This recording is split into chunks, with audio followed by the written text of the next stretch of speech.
दोस्तों नमस्कार। आप सभी का हमारे इस YouTube चैनल में बहुत बहुत स्वागत है। कुंभ राशि वाले मेरे मित्रों, हम आपको बता दें कि आपके पिछले जन्म के दुश्मन हैं ये 3 लोग। जी हाँ दोस्तों, यह जानकारी आपको हिला कर रख देगी, आपके पैरों तले जमीन खिसक जाएगी जब हम आपको इन 3 लोगों के बारे में सारी जानकारी विस्तार से बताएंगे।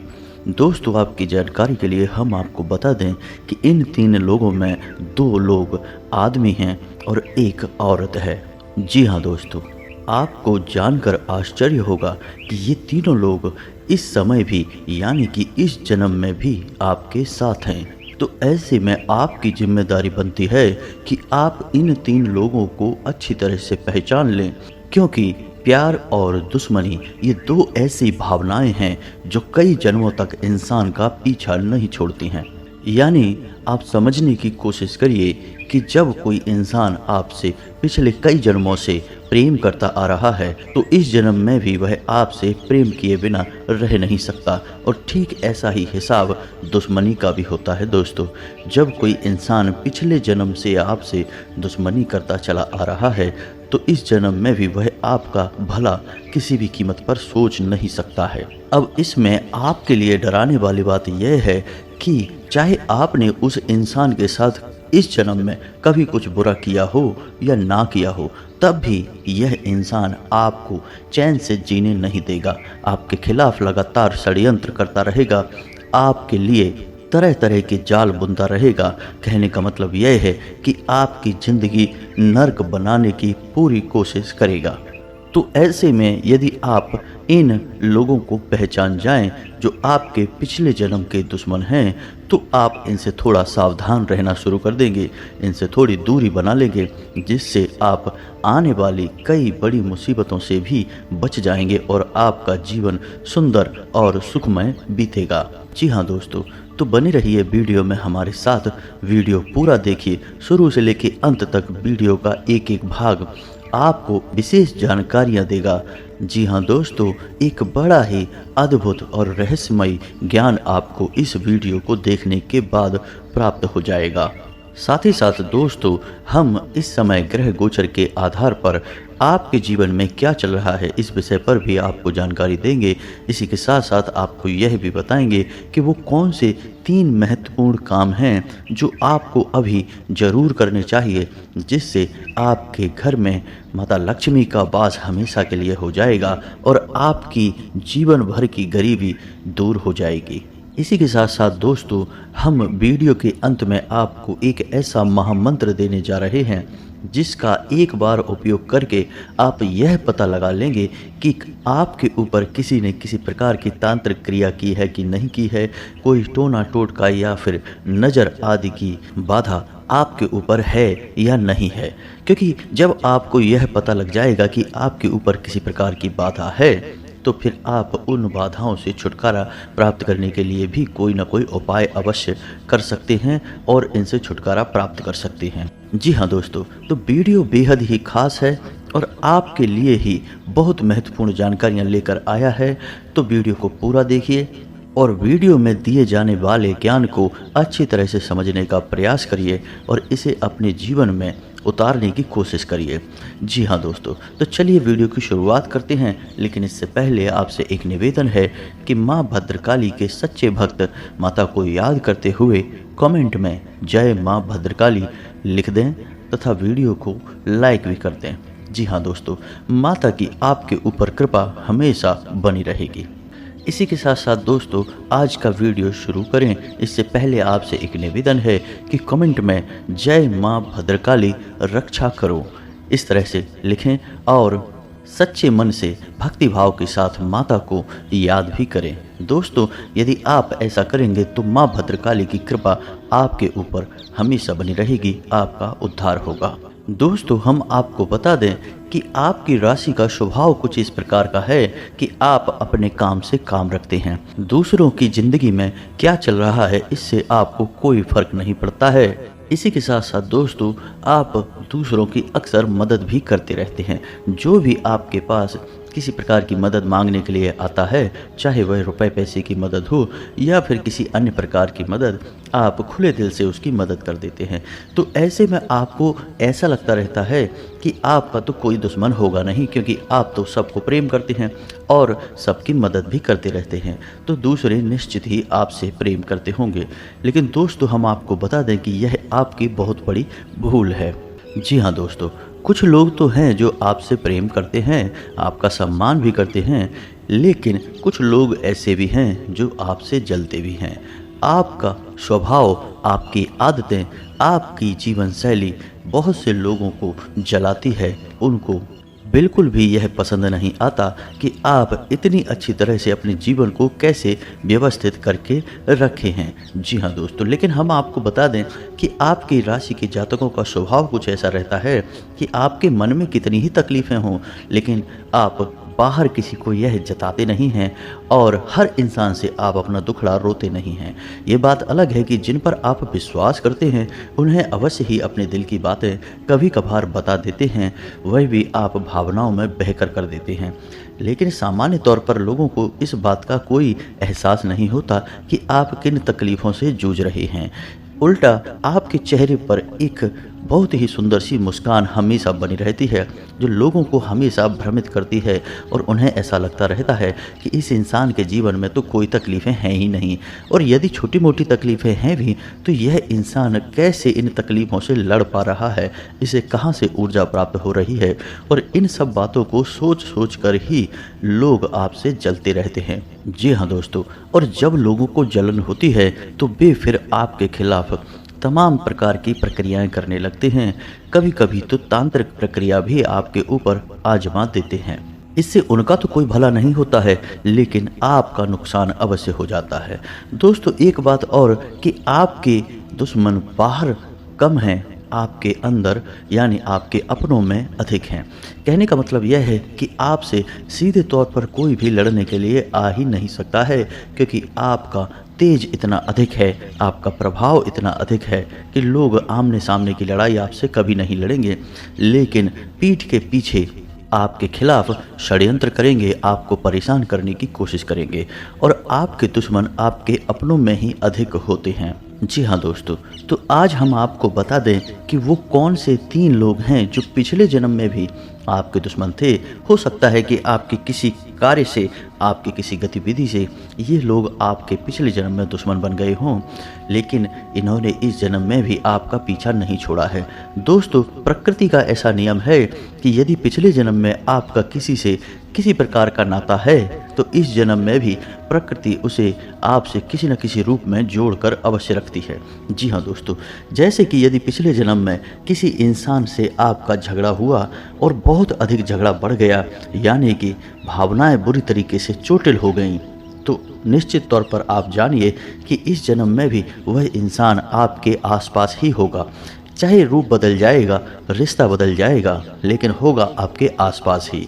यह प्रकृति का नियम है, कर्म का सिद्धांत कहा गया है। जी हाँ दोस्तों, तो इस वीडियो में हम आपको बताने जा रहे हैं कि वो कौन से 3 लोग हैं जो आपके पिछले जन्म के दुश्मन भी हैं और इस जन्म में भी वे आपके साथ ही हैं।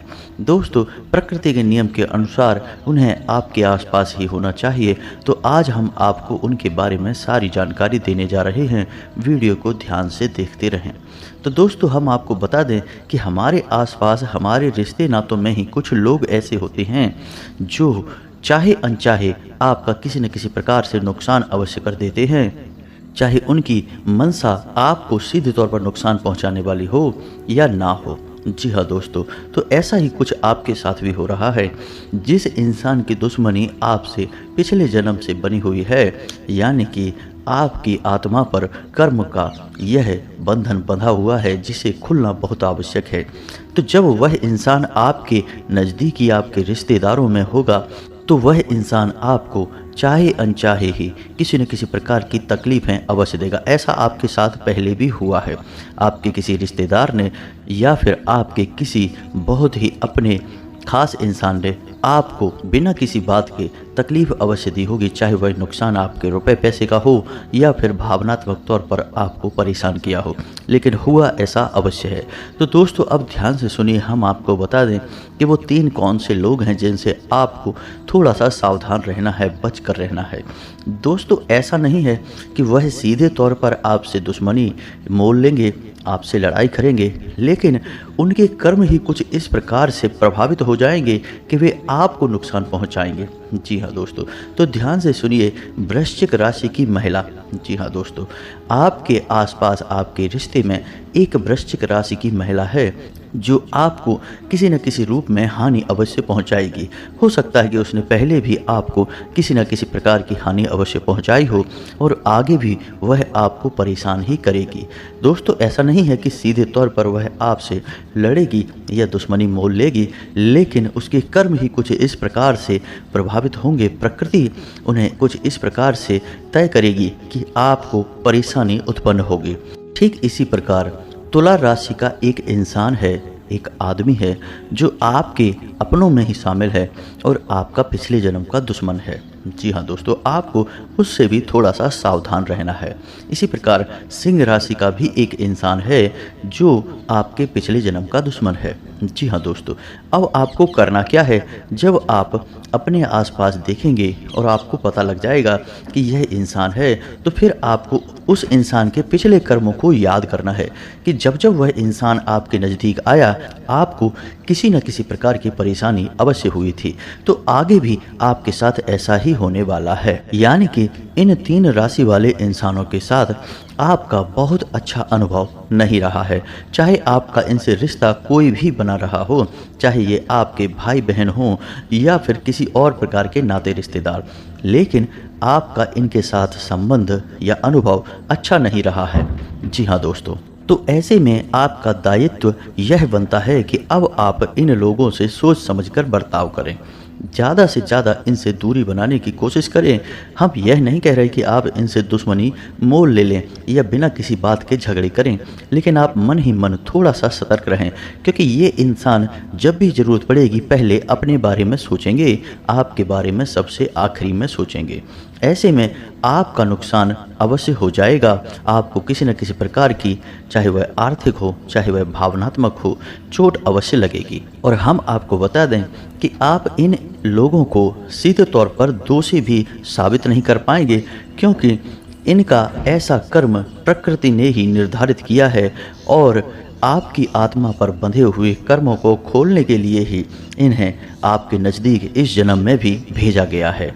जी हाँ दोस्तों, ऐसा ही हमारे शास्त्रों में भी वर्णित है कि इंसान को कुछ तकलीफ़ें अपने पिछले जन्म के कर्मों से प्राप्त होती हैं, जिसे हम प्रारब्ध कहते हैं, और इंसान इस जन्म में जो कर्म कर रहा है उन्हीं के अनुसार अगले जन्म में भी उसके जीवन के सुख और दुख निर्धारित होंगे, जिन्हें अगले जन्म का प्रारब्ध कहा जाएगा।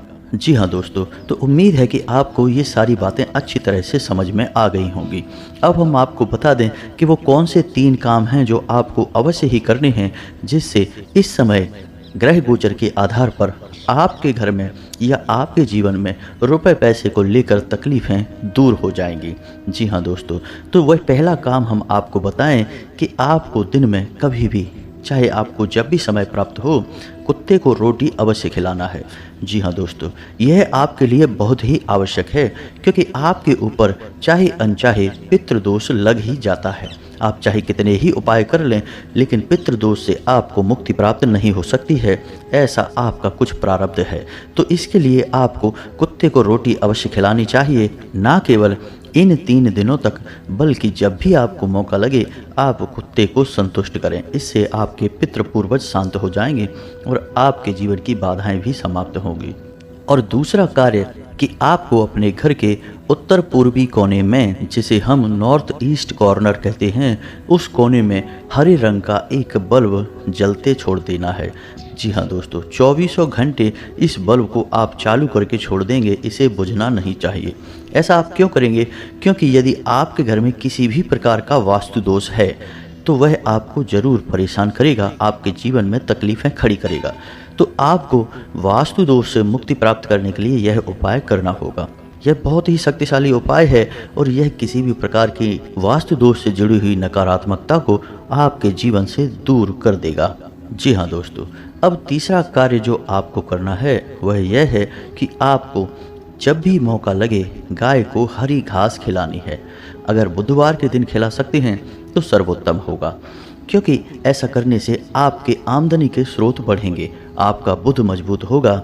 और बुध एक ऐसा ग्रह है जो इंसान की आजीविका को निर्धारित करता है, यानी उसकी आमदनी के स्रोतों को प्रभावित करता है। तो यदि आप ऐसा करेंगे तो आपका बुध मजबूत हो जाएगा और आपकी आमदनी के स्रोत बढ़ने लगेंगे, यानी जहां आप पहले 100 रुपये कमा पाते थे वहीं आप 1000 रुपये कमाने की भी क्षमता उत्पन्न कर लेंगे। जी हाँ दोस्तों, अब सुनिए कि आपको हम बताएं कि यदि आपके ऊपर किसी प्रकार की तांत्रिक बाधा है, नज़र दोष है, तो आप उसे कैसे पता लगाएंगे और उससे कैसे मुक्ति प्राप्त करेंगे। जी हाँ दोस्तों, दोनों ही कार्य आपके इस एक उपाय करने मात्र से पूर्ण हो जाएंगे। तो आपको क्या करना है, आपको एक नींबू लेना है और याद रखें कि आपको यह कार्य अपने घर के बाहर करना है, अपने घर में नहीं। और यदि कोई चौराहा है तो वहाँ सर्वोत्तम स्थान है। रात्रि के समय यह उपाय करें। रात्रि में ऐसा समय हो जबकि लोगों की आवाजाही नहीं हो, रोड सुनसान हो, खाली हो, ऐसे में आपको यह उपाय करना है। तो आपको क्या करना है कि एक नींबू लेना है, एक चाकू लेना है, उस नींबू को आधा काट लेना है। नींबू के दोनों भाग अलग अलग नहीं होने चाहिए, उन्हें एक दूसरे से जुड़े हुए होना चाहिए। जी हाँ दोस्तों, अब उस नींबू के अंदर आप 7 लौंगे फंसा देंगे। जी हाँ दोस्तों, 7 लौंगे आपको उस नींबू में कटे हुए भाग में गाड़ देनी है। उन दोनों कटे हुए भागों को आप एक दूसरे से फिर से चिपकाएंगे। उसके बाद अपने ऊपर से उल्टा 7 बार फेरेंगे। उल्टा 7 बार फेरने के बाद आप उस नींबू को फेंक देंगे। जी हाँ दोस्तों, उस नींबू को आप चौराहे पर फेंक देंगे और उसके बाद सीधे घर वापस आ जाएंगे, पीछे मुड़कर नहीं देखेंगे। अब इस प्रक्रिया के दौरान आपको एक मंत्र लगातार बोलते रहना है, अपने मन ही मन इस मंत्र को बोलते रहना है। मंत्र थोड़ा लंबा है लेकिन यह बेहद ही शक्तिशाली है और दुनिया की कितनी ही बड़ी बाधा क्यों न हो उसे एक ही क्षण में समाप्त करने की शक्ति रखने वाला है। जी हाँ दोस्तों, तो यह मंत्र माँ पीताम्बरा को समर्पित है, जिन्हें स्तंभन की देवी कहा जाता है और किसी भी प्रकार की बाधा को मात्र माता के नाम लेने भर से ही मुक्ति प्राप्त हो जाती है, ऐसा हमारे शास्त्रों में वर्णित है। तो मंत्र आपके मोबाइल की स्क्रीन पर भी आपको दिखाई देगा, ध्यान से सुनें और इस मंत्र को याद कर लें। जी हाँ दोस्तों, मंत्र थोड़ा लंबा है तो आपको शुरुआत में याद करने में परेशानी होगी, बाद में आसानी से याद हो जाएगा। तो मंत्र कुछ इस प्रकार है। ओम ह्लीं बगलामुखी सर्वदुष्टानां वाचं मुखं पदं स्तंभय जीभां कीलय बुद्धिं विनाशय ह्लीं ओम स्वाहा। दोस्तों, मंत्र एक बार फिर से सुनिए। ओम ह्लीं बगलामुखी सर्वदुष्टानां वाचं मुखं पदं स्तंभय जीभां कीलय बुद्धिं विनाशाय ह्लीं ओम स्वाहा। दोस्तों, जब आप इस प्रक्रिया को कर रहे हों तो आपको लगातार मन ही मन इस मंत्र का उच्चारण करते रहना है और इस प्रक्रिया को समाप्त होने तक, आपके घर वापस आ जाने तक इस मंत्र को आपको लगातार बोलते रहना है। संख्या की कोई निश्चितता नहीं है, जितना हो जाए उतना आप बोलें, लेकिन इस उपाय को एक बार करने मात्र से आपके ऊपर किसी भी प्रकार की बाधा होगी तो वह तुरंत समाप्त हो जाएगी और फिर कभी आपके ऊपर किसी भी प्रकार की बाधा नहीं आ सकती है। जी हाँ दोस्तों, इस उपाय को पूरे भक्ति भाव के साथ करें, पूरे विश्वास के साथ करें। यह उपाय और यह मंत्र माँ बगलामुखी, जिन्हें हम माता पीताम्बरा भी कहते हैं, उनके लिए समर्पित है। इस उपाय को करने से माता की कृपा आपको प्राप्त होने लगेगी। जी हाँ दोस्तों, तो उम्मीद है वीडियो में दी गई जानकारी आपको पसंद आएगी। आप इस जानकारी का लाभ लेकर अपने जीवन में किसी प्रकार का बदलाव अवश्य लेकर आ पाएंगे। इसी के साथ आज का वीडियो समाप्त करते हैं। कमेंट में पूरे भक्तिभाव के साथ जय माँ बगलामुखी अवश्य लिखें, जय माँ भद्रकाली अवश्य लिखें। कमेंट में पूरे भक्तिभाव के साथ जय माँ बगलामुखी रक्षा करो, जय माँ भद्रकाली रक्षा करो अवश्य लिखें। मिलते हैं अगले ज्ञानवर्धक वीडियो में, तब तक के लिए धन्यवाद।